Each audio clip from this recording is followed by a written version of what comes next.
What if your biggest dream was mocked by everyone around you? What if powerful enemies tried to stop you just because you dared to rebuild what was broken? This is the story of Nehemiah, a man with a mission, a wall to build, and a heart full of faith. Get ready for courage, opposition, and an unbelievable victory in just 52 days.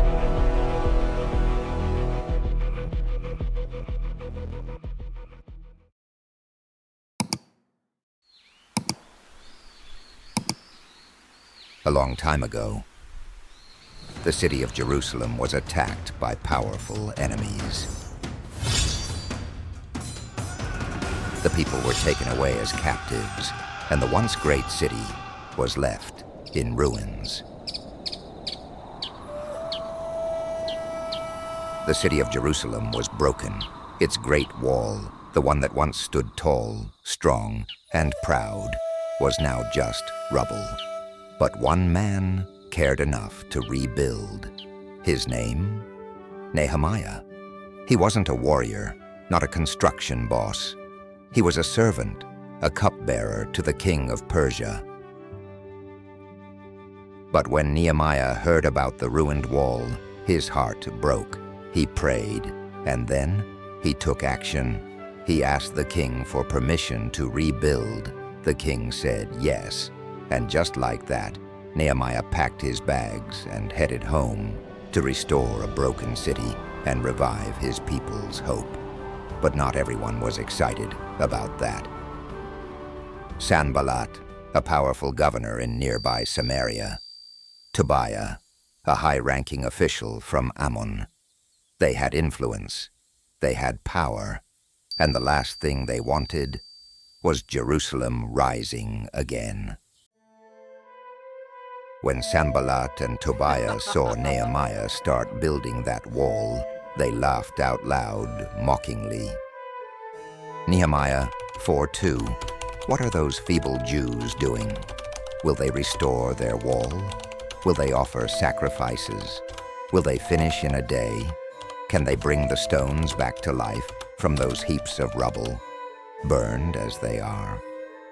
Tobiah the Ammonite, who was at his side, said, "What they are building, even a fox climbing up on it, would break down their wall of stones."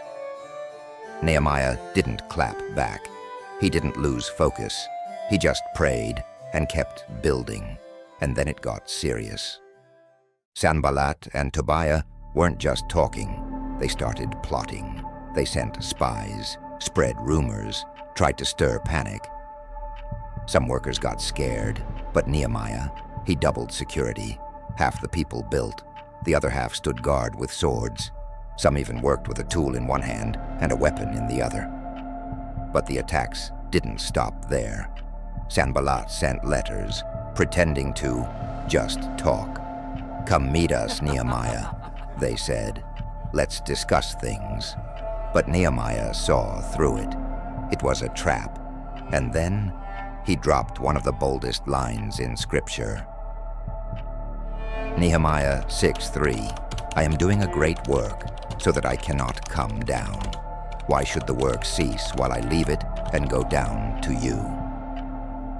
He didn't entertain drama, didn't take the bait. He stayed focused, eyes on the mission, hands on the work. Despite all the mocking, all the threats, all the distractions, Nehemiah and the people finished the wall in just 52 days. Nehemiah 6:15-16. So the wall was completed on the 25th of Elul in 52 days. When all our enemies heard about this, all the surrounding nations were afraid and lost their self-confidence because they realized that this work had been done with the help of our God. The wall stood tall. The people were united, and the enemies defeated without a single battle. So here's the takeaway. When you decide to build anything good, distractions will come. People may mock you. Some will try to pull you down. But just like Nehemiah, you've got to look them in the eye and say, "I'm doing a great work. I cannot come down." Stay focused, stay faithful, Keep building, because the wall you're building, it matters more than you know. This is 3D Bibleverse. Thanks for watching. If this story inspired you, hit that like button, subscribe, and drop a comment. See you next time.